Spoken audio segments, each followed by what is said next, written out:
The rain was coming down hard when Daniel Carter wiped the grease from his hands and looked up at the darkening sky. His old driveway light flickered, the same way it always did when the weather turned bad. He should have gone inside already. His 8-year-old daughter, Lily, would be waiting for dinner, but the sound that stopped him wasn't thunder. It was a car engine coughing, then dying. Daniel glanced toward the road just beyond his small rented house. A sleek black sedan sat crooked near the curb, hazard lights blinking like a silent plea. For a moment, he hesitated. He was tired. His back ached from a long day fixing cars at the local garage. And kindness, he'd learned, didn't always pay the bills. But then he thought of Lily. Of the nights he'd been stranded after his wife passed away, with no one to help. He grabbed his jacket and jogged toward the car. Inside sat a man in his late 40s, well-dressed but clearly shaken. His tie was loosened, his phone pressed uselessly to his ear. "Car trouble?" Daniel asked gently, rain soaking his sleeves. The man looked up, surprised. "Yes. It just shut down. I don't know anything about engines." Daniel smiled faintly. "Pop the hood." As he worked, rain dripping down his forehead, Daniel realized it was a simple fix, loose battery connection. 10 minutes later, the engine roared back to life. The stranger stepped out, relief washing over his face. "How much do I owe you?" Daniel shook his head. "Nothing. Just get home safe." The man blinked. "Are you sure? At least let me." "Really," Daniel said, already stepping back. "I've got a little girl waiting on dinner." The stranger hesitated, then nodded slowly. "Thank you. You have no idea what this means." Daniel watched the car disappear into the rain, unaware that this small moment would soon change his life. That night, Lily sat at the kitchen table, drawing pictures while Daniel stirred a pot of soup. "Daddy," she said, looking up, "why do you help people even when we don't have much?" Daniel paused, then smiled. "Because, sweetheart, being kind is something no one can take from you." There was a knock at the door. Daniel frowned, it was late. He wiped his hands and opened it. Standing there was the same man from the road. But now, without the rain and panic, he looked powerful. Confident.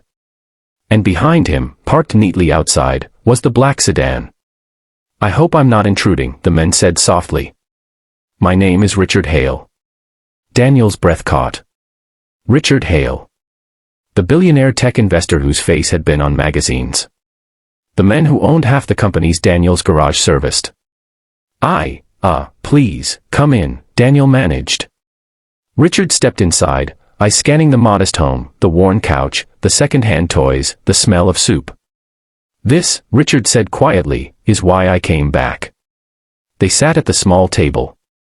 Lily waved shyly before heading to her room. Richard folded his hands.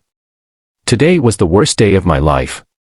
I just finalized a business deal that cost hundreds of people their jobs. On my way home, my car broke down, and for the first time in years, I felt completely helpless." He looked at Daniel. "Then you showed up. You didn't ask who I was. You didn't ask for money. You just helped." Daniel shrugged. Seemed like the right thing to do. Richard's eyes glistened. Most people don't do the right thing anymore. Especially not for free. He reached into his coat and placed a folder on the table. Daniel stiffened. "If this is about money." "It's not charity," Richard interrupted gently. "It's opportunity." Inside the folder was a proposal. Funding. Ownership. A plan to open Daniel's own auto repair shop, one that would train and employ struggling single parents and veterans. "I checked your background," Richard admitted. "You're honest. Skilled. And you have something money can't buy, integrity." Daniel's hands trembled. "Why me?" Richard smiled. "Because tonight, when my world felt empty, you reminded me what being human feels like." Tears filled Daniel's eyes. For years, he'd felt invisible, just another struggling single dad trying to survive. And now, someone had truly seen him. Months later, Carter Community Auto opened its doors. It wasn't just a business, it was a lifeline. People who'd been turned away everywhere else finally had a chance. On opening day, Lily stood beside her dad, holding a ribbon. "Ready?" she asked. Daniel nodded. "Always." As the crowd applauded, Daniel spotted Richard watching from the back, smiling quietly. Their eyes met, and in that moment, Daniel understood something profound. Kindness doesn't always come back the way you expect. Sometimes, it comes back bigger. Sometimes, it changes lives. And sometimes, it reminds the world that humanity still matters.